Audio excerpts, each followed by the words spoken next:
issue na ito.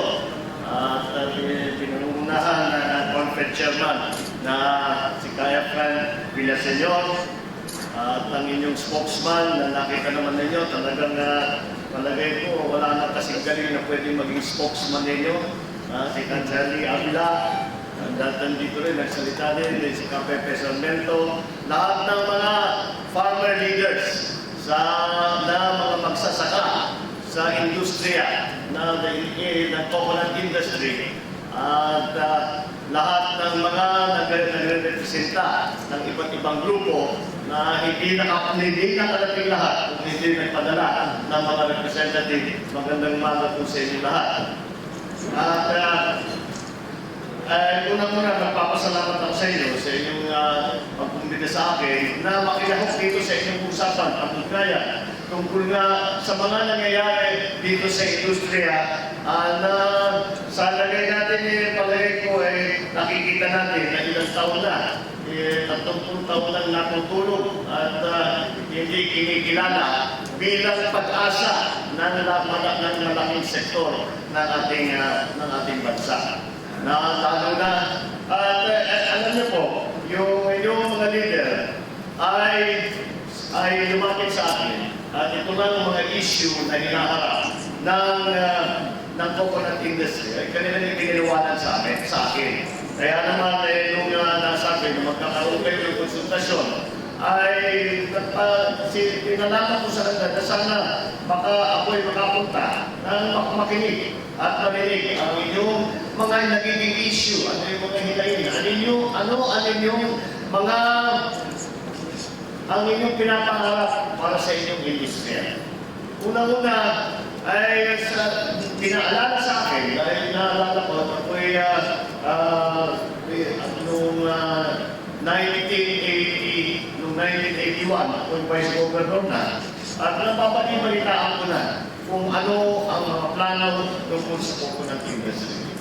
Ngunit ito ay ito mga plano na ito ay hindi natuloy.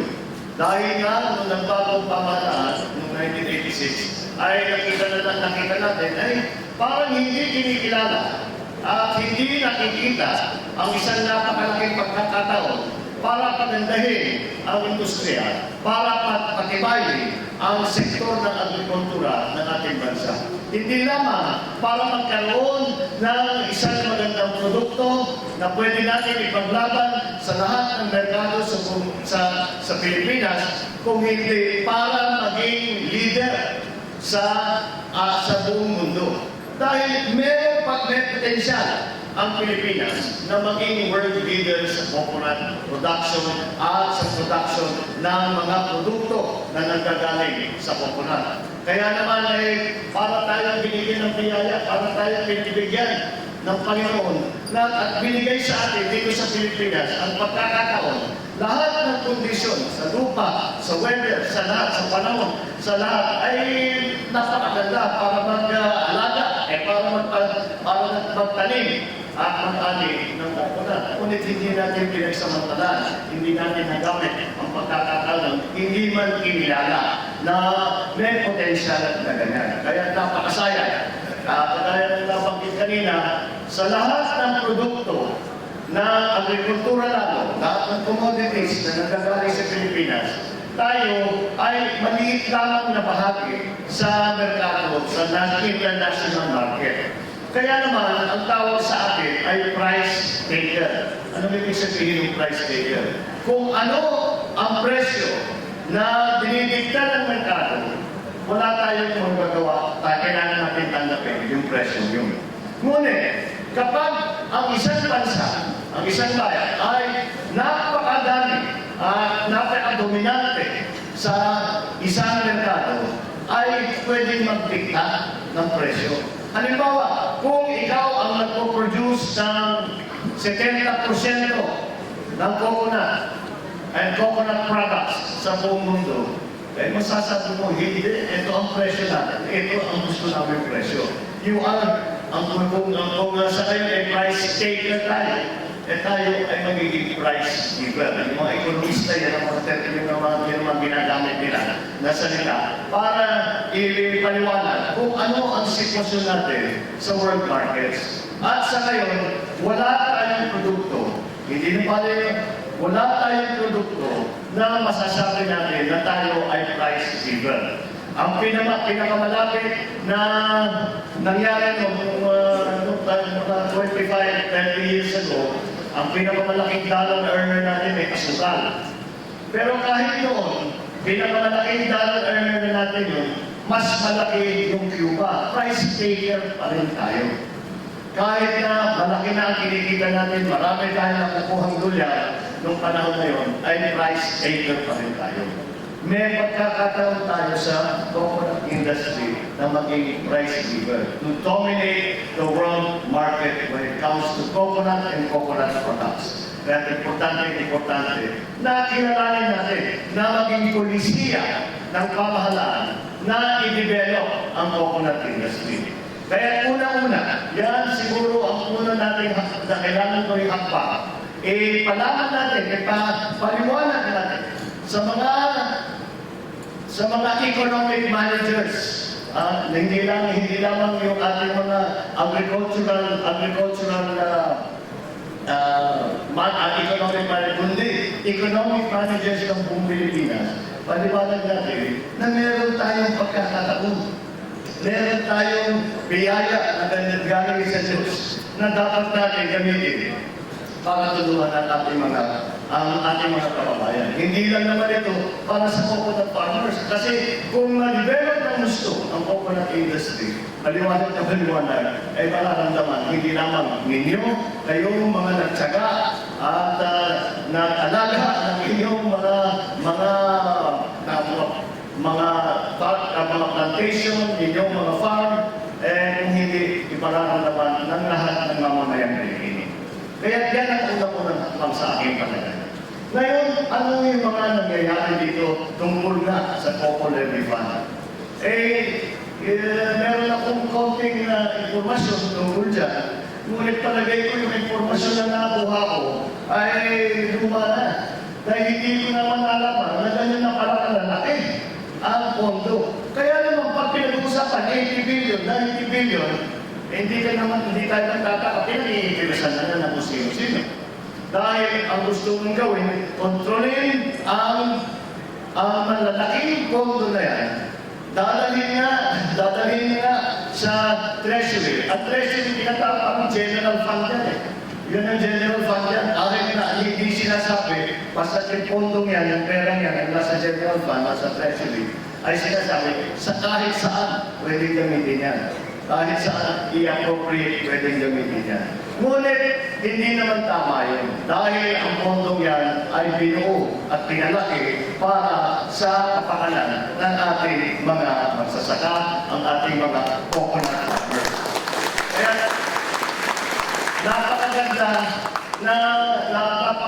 resulta ng Supreme Court na kinilala nila na kahit ang pamahalaan, is a trust, is an owner, pero owner in trust, ano ibig sabihin yun? Hindi, pag ako ay owner in trust, nangahawak ng isang pondo, hindi ibig sabihin, pwede kong kunan ng pondo yan at gagamitin ko sa kagustuhan ko. Kailangan kung kanino may trust, ibig sabihin bakit trust? Dahil ito ay ibig sabihin, hinahawakan ko lang ito para sa mga coconut farmer, hindi para sa sarili ko, hindi para sa gobyerno, hindi para maglagay na hindi magpatayo ng malaking building, hindi para ito para maidadalhin dadalhin sa iba't ibang project. Ito lamang ay hinahawakan ng gobyerno para lamang gamitin para sa kapakanan, pagtulong, pag-develop sa industriya. Kaya napakahalaga yung desisyon na yan na nakuha ng inyong mga leader na nakuha ng industriya. Kaya ito ay sisimula, ito ang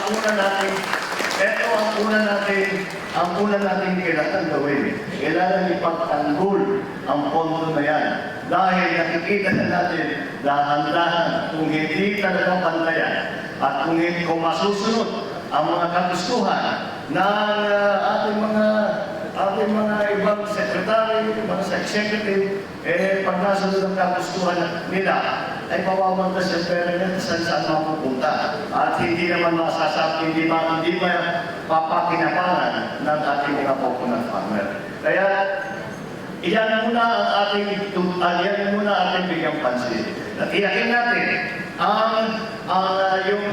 yung mga binabala na kung sino-sino na matataas na opisyal sa gobyerno na ito ay magiging private fund ng kung sino, hindi natin pwede pabayaan yan. Kaya ipagtanggol natin na mabuti ang ginagawa ng inyong mga leader ay talagang kahanahanga at ay natigil nila at natapanan nila at palagay ko dahil sa tama naman talaga ang kanilang ikinanglaban ay pati Supreme Court ay kinilala na talagang dapat ganyan ang paghawak at dapat ganyan ang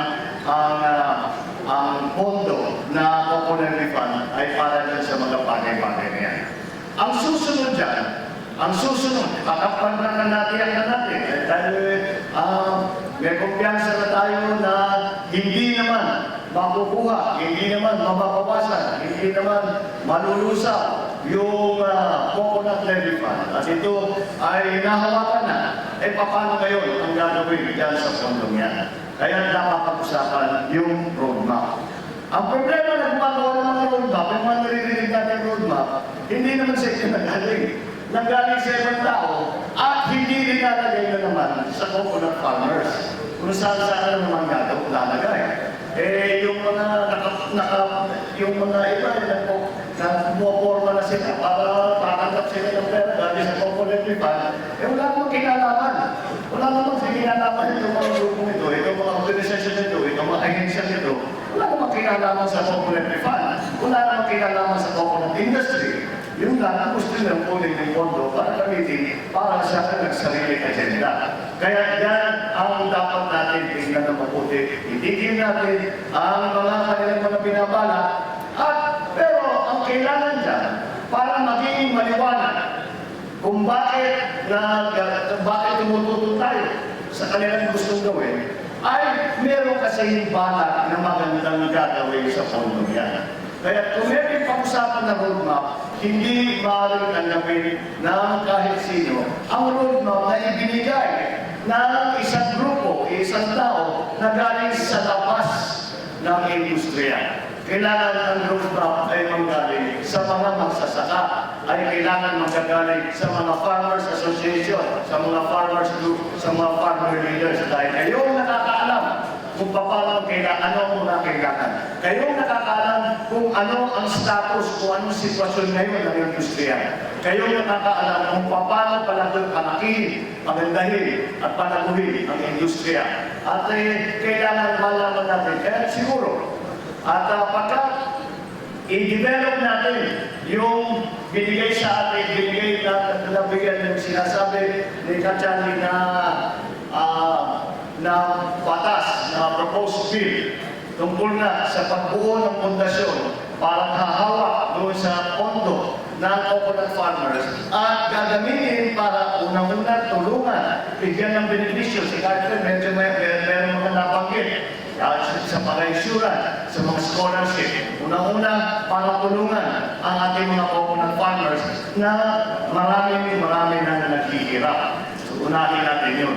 Pangalawa, sa laki naman ng pondo ay kailangan yung technical, kailangan natin, pagka sinabi natin, ay ganyan naman sa legislatura, pagka hindi mo mas maganda, pwede mong tutulan ng isang bagay. Pwede kang magsabi na magbubuo kami ng pundasyon para sa coconut levy, para pag-management ng coconut levy fund.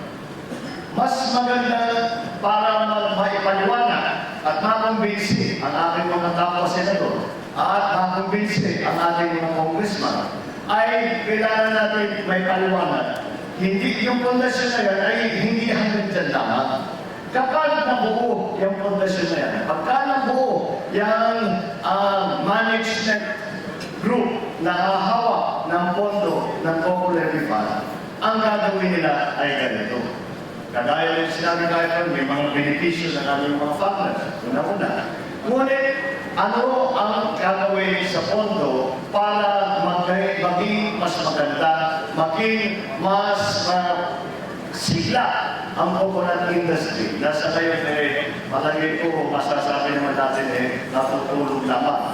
At hindi na natuloy ang pangarap ng aking ama na ito ang gagawin na premier na agricultural industry. Dahil kanya nang kinilala na ang coconut ay talagang napakahalaga at malaking potensyal para sa Pilipinas. Kaya kailangan siguro, kaya tama-tama yung ating mga konsultasyon at mapakipapakita natin ang ating mga farmers, mga farmer leaders, kung ano pa talaga ang kanilang pangangailangan. Tapos, bukod pa doon, kailangan natin kausapin ang ating mga konsultant, mga managaling, yung mga scientists natin, mga dalubhasa, para sabihin sa paliwanag sa amin, ano ba ang pangangailangan ng industriya? Paano makakatulong ang bubuhin natin ng foundation?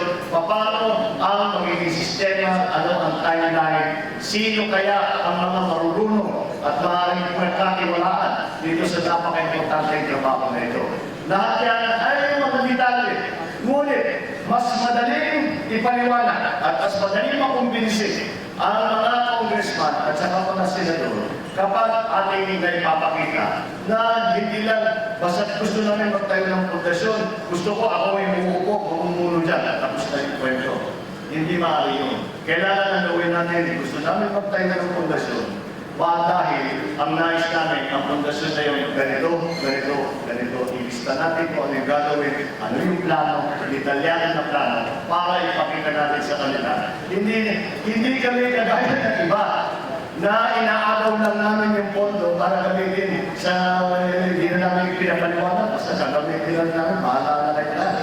Kailangan nila, papakita natin na maliwanag na ito ay sa kabutihan at sa pagtulong at sa pagbibigay benepisyo sa ating mga farmer. Unang-una. Pangalawa, ito ay para ma-develop ang industriya. Para naman, yung ating panalangin na ang agricultural sector ng Pilipinas ay tumibay. Pwedeng maging premier product, agricultural product, ang coconut dito sa Pilipinas. Nasa atin na lahat. Napakaganda ng ating inakayon. Kayo mga farmer, alam na ninyo, kailangan ninyo gawin. Pagka kayo ay nagtanim, pagka kayo nagputol, kayo nagtanim, pag-ani, alam na ninyo lahat ang gagawin. Ngunit kailangan lagyan din ng framework group, lahat yung pagsuporta, yung mga processing center, yung pati yung mga marketing, pati yung mga market research, pati yung R&D, tungkol sa ating mga variety na ginagamit. Yung R&D, paano gamitin ang maganda sa coconut, kaya yung lahat na gagamit walang itinatapon. Paano ang pinakamagandang pag-proseso niya? Yan, lahat ay kailangan natin i-detalye para maipakita sa hindi naman sa ating mga legislator, kung hindi pati sa ating bansa na ito, maganda ito, may pag-asa ito, tumulong kayo dito at mararamdaman natin lahat ang kabutihan at ang progreso dahil dito sa ating pinalaki at pinaganda na industriya. So, marami pa tayo, maraming malaking bagay na yung pondo ng ating mga coconut farmers at sa ating coconut industry. Mabuti naman kahit na yung mga iba dyan na pinag-iingirisan na dahil na naman bilyon-bilyon na pinag-usapan, nakikil, at least naharap. Kahit sinasabi natin temporary, maganda dyan sa TL, yung mga ibang pag-RTC yan, 30 days lang yan, 60 days lang yan. Sa Supreme Court, walang schedule. Kahit yung Supreme Court, kahit hanggang nakatagal, hindi nila kailangan desisyon yung tiyago kung ayaw nila. Kaya kailangan tuloy-tuloy at ating pagpaalala sa Supreme Court na mayroong problemang ganito at hindi dapat payagan at hindi dapat mabayaan na mawagas nga itong pinagtsagaan at pinaghirapan at pinagpawisan na Coco Levy Fund na kaya naman itinayo yan ay para sa kapakanan at kabutihan at pagtulong sa ating mga coconut farmers. So, yan ang ating hinaharap.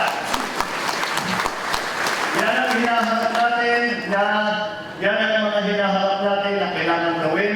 Palagay ko dahil 30 taon na nag-aantay ang industriya. Palagay ko na hindi na kailangan masyadong pag-usapan yan at alam na ninyo ang gagawin natin. Ang gawin natin, gawa lang tayo ng strategy para harapin ang executive department, para harapin yung ating dating kasama sa Senado, na si Senator Pangilinan na parang nag-specialize sa dito sa agriculture, ay lahat ito ay kailangan natin gawin. At asahan po ninyo na kapag tayo, wala naman tayong ginagawang mali. Lahat naman ay nakakaunawa sa ating gustong gawin. At ang problema naman ay kailangan natin paliwanag ng mabuti at palitan ng pag-iisip. Sa palagay ko, hindi naman siguro tutol ang ating mga kababayan dito sa ating binabalak na gawin. Ang problema naman ay hindi nauunawaan, ay hindi na ipapaliwanag ng mabuti kung bakit ito ang pinakamaganda. Kaya yan ang ating hinaharap ngayon. Ngunit ay pinag-aaralan natin yung inyong proposed bill. At makikipag-ugnayan tayo sa inyong mga leader at patuloy namin pag-agandahin. Papalik na kami sa Senado ng July 27. At sa July 27, isa ngayon naka-recess kami, adjourn kami, wala kami session. Ngunit kapag balik namin ng July 27, may session ulit. At ito ay pwede na natin ihain sa Senado. Maghahanap tayo ng kakampi sa Kongreso. At sa palagay ko naman, marami naman dyan ang kaya, pagka naririnig ko ang salita ng mga nauna sa akin ngayong araw na ito, at kayo'y naghahanap ng tutulong sa inyo, kung papayagan niyo po ako,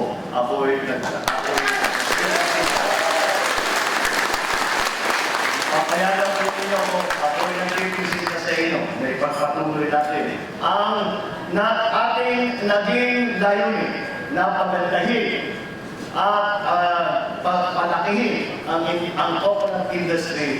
At ito na hindi kinikilala, ipagpatuloy natin yung pagtrabaho para na maging mas magandang industriya, para matulungan ang ating mga farmers, para naman hindi mawaldas ang pinagpawisan at pinagsakripisyohan ninyo na pondo. Yan po ang aking ipaglalaban para sa iyo. Yan po ang ating gagawin.